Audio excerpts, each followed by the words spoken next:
25 milliards de dollars. Oui, 25 milliards. Voilà la somme qu'Alger a injectée dans son appareil militaire pour l'exercice 2026. Un chiffre colossal qui dépasse à lui seul les dépenses militaires combinées du Maroc et de la Tunisie, mais aussi les budgets de défense additionnés de la Belgique, du Portugal et de l'Autriche. En d'autres termes, près de 20,6% des finances publiques algériennes sont désormais dirigées vers un unique secteur, la défense nationale. Un dinar sur 5 consacré à l'armée. Et ce que beaucoup de médias français préfèrent soigneusement passer sous silence, c'est qu'une part grandissante de cette somme ne sert plus seulement à importer des armes venues d'ailleurs. Non. Le véritable objectif aujourd'hui est bien plus ambitieux, construire une industrie militaire nationale indépendante, souveraine, pensée et produite sur le territoire algérien. Une industrie made in Algeria, depuis maintenant 4 ans. Dans une discrétion presque totale et loin des projecteurs occidentaux, le pays avance méthodiquement étape après étape. Ce qui se met en place actuellement dépasse largement la simple modernisation de l'armée. L'Algérie tente d'accomplir ce qu'aucun pays du Maghreb, presque aucun État arabe et très peu de nations africaines n'ont réussi à bâtir durablement une véritable base industrielle de défense autonome. Aujourd'hui, déjà des usines implantées sur le sol algérien assemblent des drones militaires, tandis que des unités spécialisées travaillent sur des missiles tactiques. Des partenariats technologiques ont été négociés avec Moscou, Pékin, Ankara et même Téhéran. Mais surtout, les ingénieurs algériens ne veulent plus rester de simples utilisateurs d'armes conçues à l'étranger. Désormais, ils apprennent les technologies, développent leurs propres solutions, innovent et commencent à fabriquer eux-mêmes les systèmes militaires de demain. Et cette industrie, elle est en train de changer pour toujours le rapport de force militaire au sud de la Méditerranée. Aujourd'hui, je vais te raconter cette révolution silencieuse. Je vais te donner les chiffres, les noms, les projets, les partenaires et tu vas comprendre pourquoi dans 10 ans, l'Algérie sera l'une des rares puissances africaines à ne plus dépendre de personne pour sa défense. Pas de la France, pas des États-Unis, pas même de la Russie ou de la Chine, elle-même debout souveraine armée de ce qu'elle aura construit de ses propres mains. Avant de commencer, dis-moi en commentaire depuis quel pays tu nous regardes, Algérie, France, Canada, Belgique, Allemagne, Royaume-Uni, Italie, Espagne, Sénégal, Tunisie, Maroc, Émirats, États-Unis, Turquie. Écris ton pays, écris ta ville. Et dis-moi aussi si tu avais déjà entendu parler de l'industrie militaire algérienne en construction. Parce que je parie que la grande majorité d'entre vous n'en avait jamais entendu parler sérieusement. Et c'est exactement pour cela que cette vidéo existe, pour te révéler ce que les médias occidentaux ne veulent surtout pas que tu saches. Et si tu n'es pas encore abonné à Voix des Chouada, abonne-toi maintenant, active la cloche parce que dans les 20 prochaines minutes, tu vas découvrir une Algérie militaire que tu ne soupçonnais même pas. Pour comprendre pourquoi l'Algérie investit aujourd'hui dans son industrie militaire, il faut d'abord comprendre une leçon que le pays a apprise à ses dépens. Et cette leçon, elle remonte aux années 90, à la décennie noire, quand le pays s'effondrait sous les attaques terroristes, quand l'armée algérienne avait désespérément besoin d'équipements militaires pour sauver la nation. Et qu'est-ce qui s'est passé? La France a refusé de livrer. Les États-Unis ont refusé de livrer. L'Europe entière a refusé de livrer. Ils ont laissé l'Algérie se débrouiller seule. Ils ont même, pour certains, soutenu discrètement les adversaires du pouvoir algérien. Cette trahison, l'Algérie ne l'a jamais oubliée.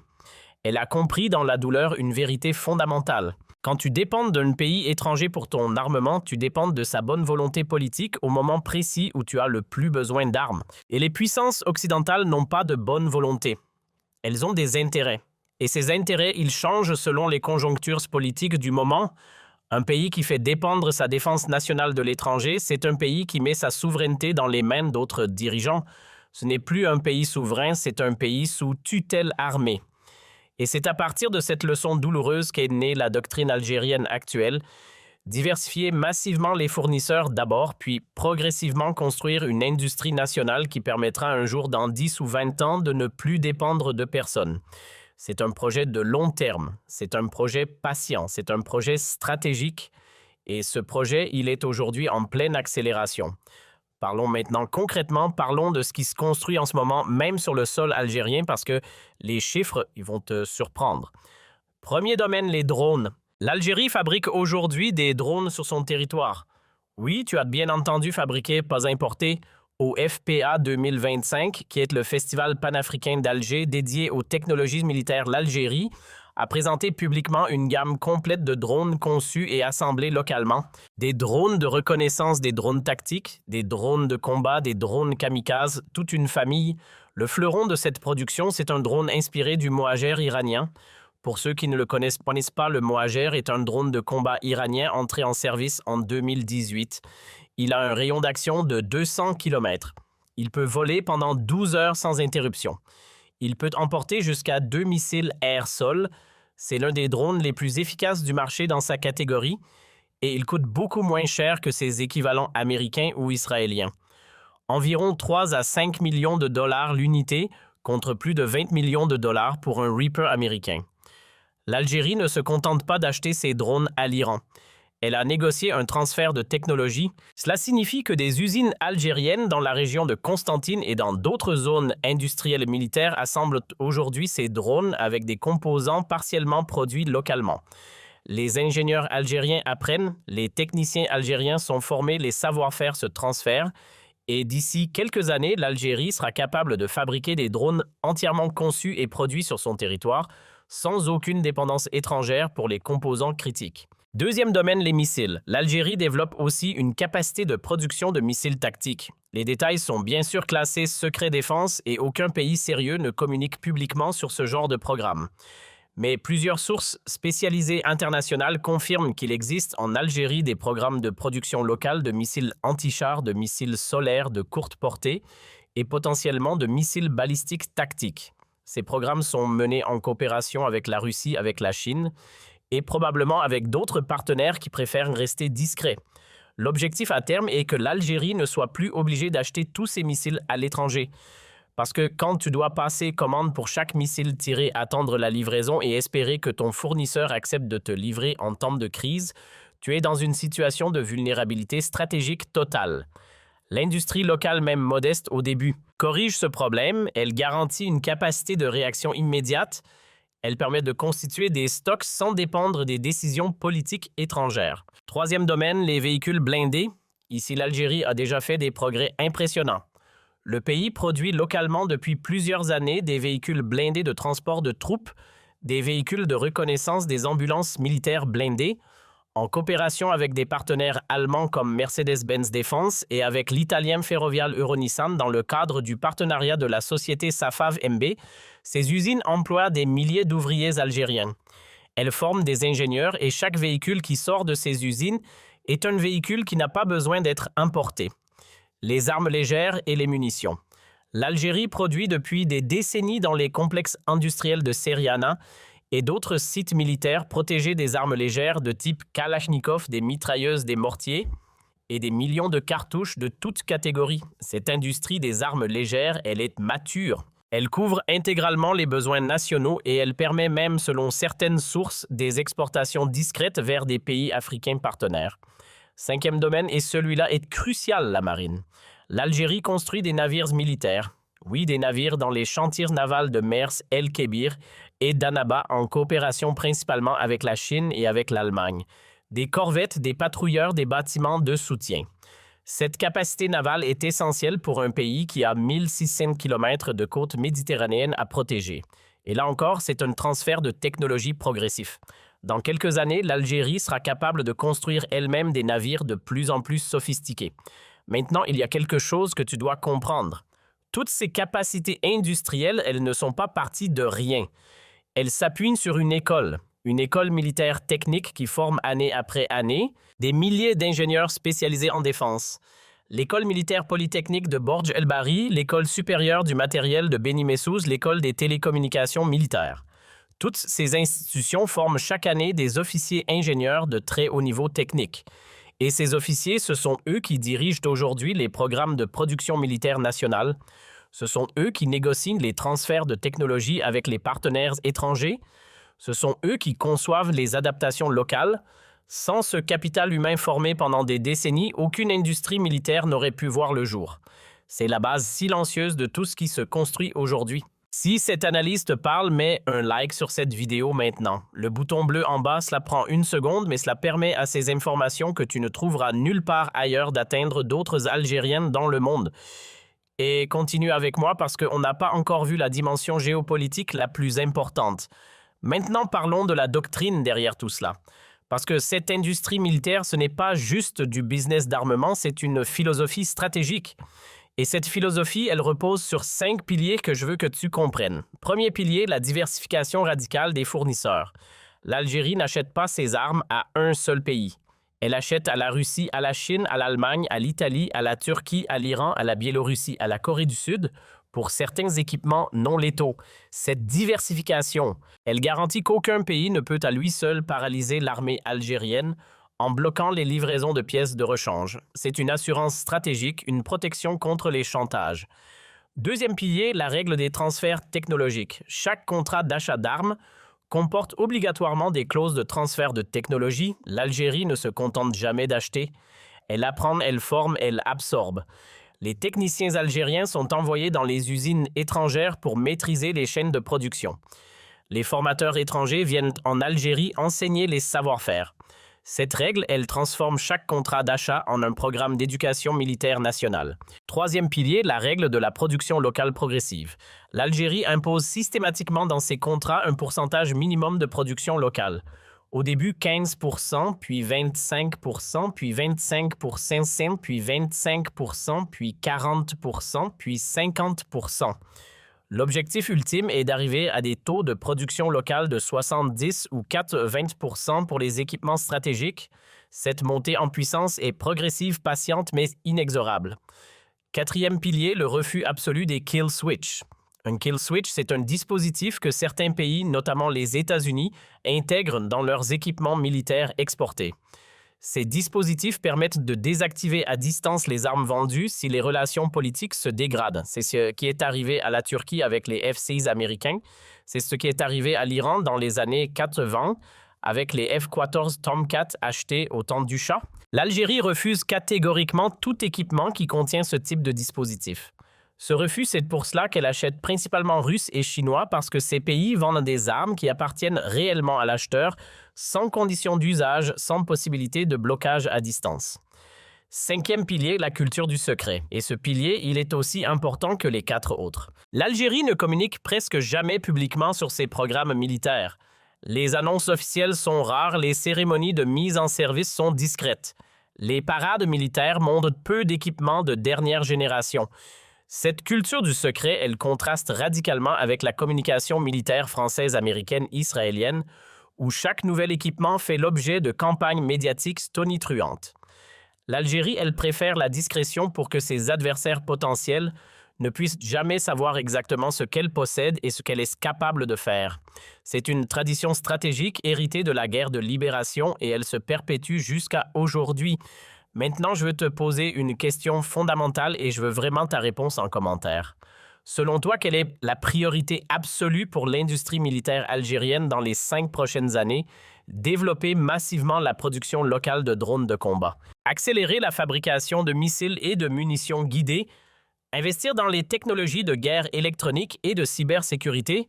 Renforcer la capacité navale avec des bâtiments construits localement ou concentrer les efforts sur les technologies spatiales militaires comme les satellites de surveillance.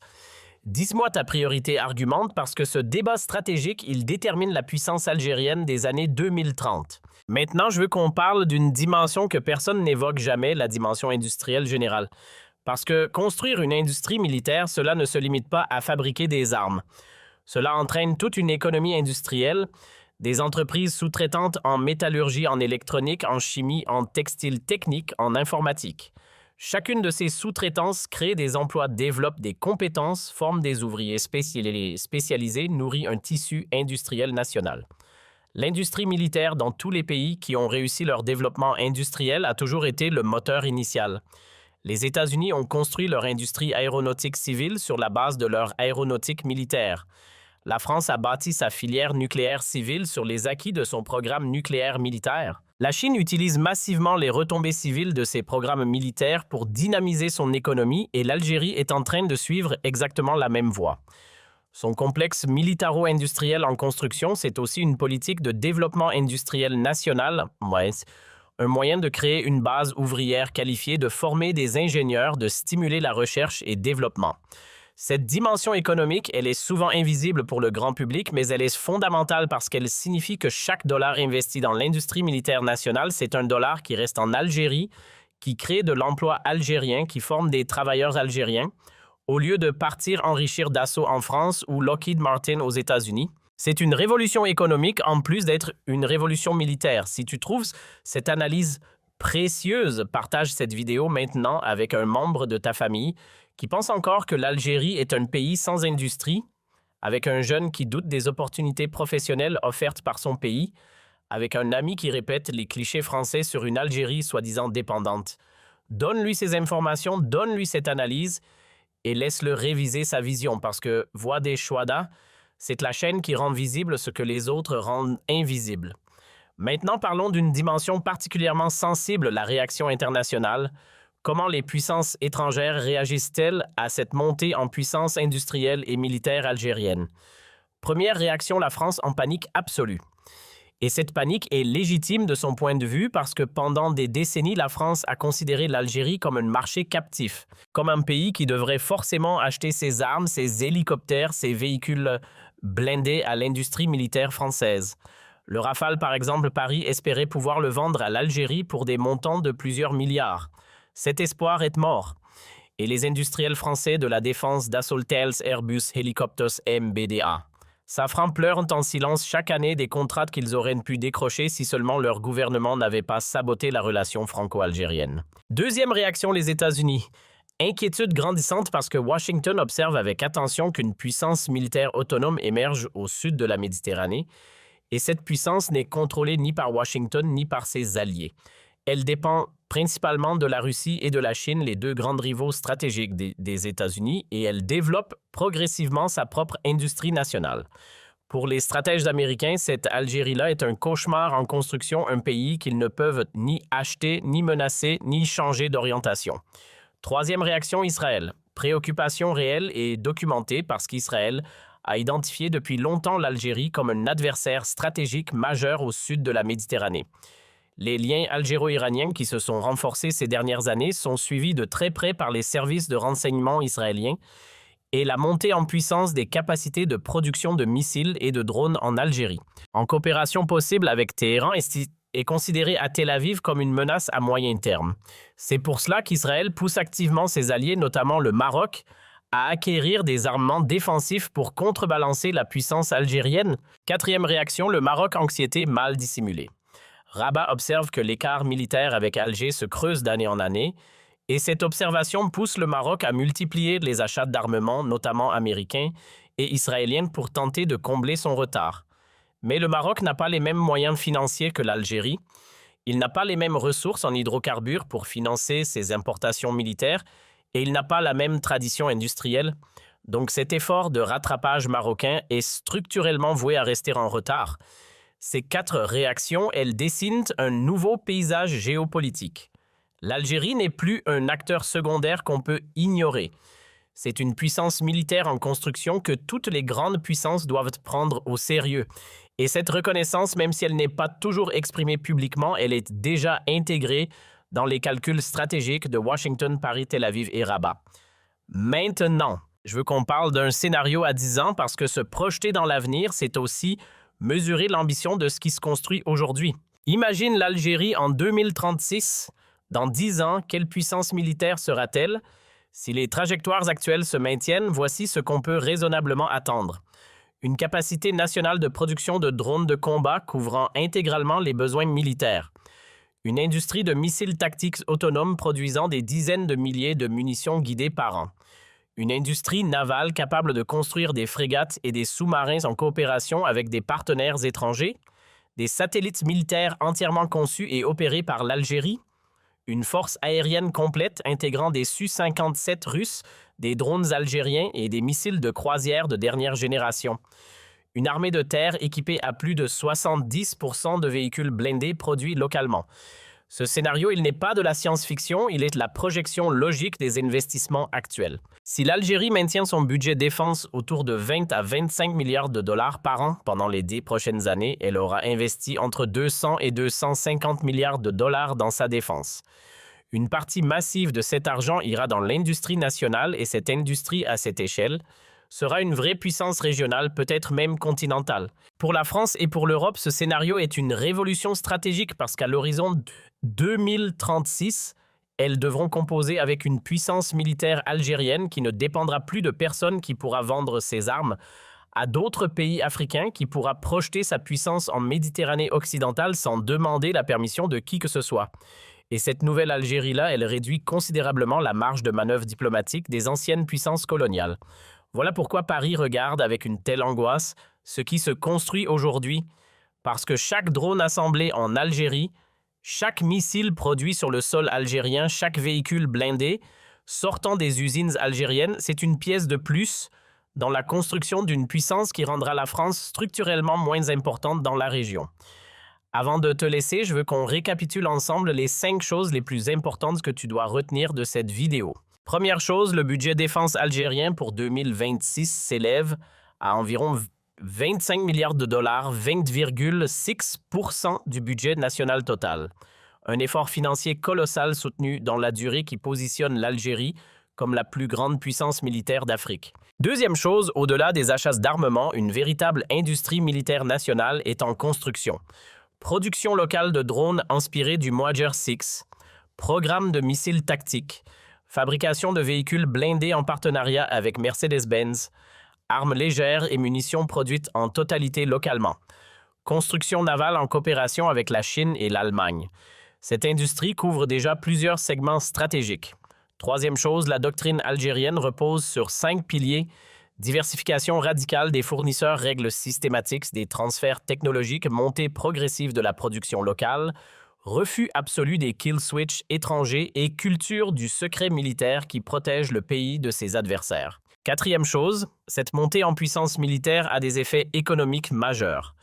Création d'emplois industriels qualifiés, formation d'ingénieurs algériens, développement d'un tissu de sous-traitants dans la métallurgie, l'électronique, l'informatique. L'industrie militaire est aussi un moteur de développement industriel général comme elle l'a été pour tous les grands pays émergents. Cinquième chose, à l'horizon 2036, si les trajectoires actuelles se maintiennent, l'Algérie deviendra une puissance militaire autonome de niveau mondial intermédiaire capable de produire l'essentiel de ses équipements sans dépendre de personnes capables d'exporter ses armements vers d'autres pays africains partenaires, capable de projeter sa puissance en Méditerranée occidentale. Ce scénario, il n'est pas utopique, il est la projection logique des investissements massifs déjà engagés aujourd'hui. Maintenant, 3 choses à faire pour toi. 3 choses simples mais essentielles. Premièrement, dis-moi en commentaire depuis quel pays tu nous regardes. Et dis-moi aussi si dans ton pays, les médias locaux parlent de l'industrie militaire algérienne en construction ou si ce sujet est systématiquement ignoré. Témoigne parce que tes témoignages révèlent l'état réel du silence médiatique qui entoure la montée en puissance algérienne. Deuxièmement, réponds à cette question. Selon toi, dans 10 ans, l'Algérie pourra-t-elle exporter ses armements vers d'autres pays africains? Si oui, quel type d'équipement, selon toi, se vendra le mieux? Des drones de combat, des véhicules blindés, des armes légères, des systèmes de communication militaire ou des équipements navals? Dis-moi ta prédiction argumente parce que ce débat, il éclaire l'avenir industriel du continent africain tout entier. Troisièmement, et c'est le plus important, partage cette vidéo avec un membre de ta famille qui ne soupçonne pas l'ampleur de ce qui se construit en Algérie, avec un ami qui croit encore que l'Algérie est un pays économiquement faible, avec un jeune de la diaspora qui hésite à retourner travailler dans son pays d'origine et qui ne sait pas que des industries nouvelles y naissent. Donne-lui les chiffres, donne-lui les projets, donne-lui les perspectives et laisse-le réfléchir à son propre avenir. Parce que Voix des Chouada, c'est la chaîne qui montre les révolutions silencieuses, la chaîne qui documente la puissance algérienne en construction. Et cette chaîne, elle vit uniquement grâce à toi. Ton like, ton commentaire, ton partage, ton abonnement. Chaque geste de ta part, c'est une pierre de plus dans l'édifice de la conscience algérienne collective qui se réveille. Dans la prochaine vidéo, on va parler de quelque chose qui va te faire vibrer d'orgueil national, l'alliance Tchengria-Moscou. Le chef d'état-major de l'armée nationale populaire vient de rentrer d'une visite stratégique décisive en Russie avec dans ses bagages des contrats secrets, des drones hypersoniques, des systèmes de défense de nouvelle génération, une alliance militaire qui va terrifier l'OTAN en 2026. Tu vas comprendre pourquoi la coopération militaire russo-algérienne est entrée dans une nouvelle phase qui change tout. Tu ne veux pas rater cela. Abonne-toi, active la cloche. Toi, active la cloche. Toi, active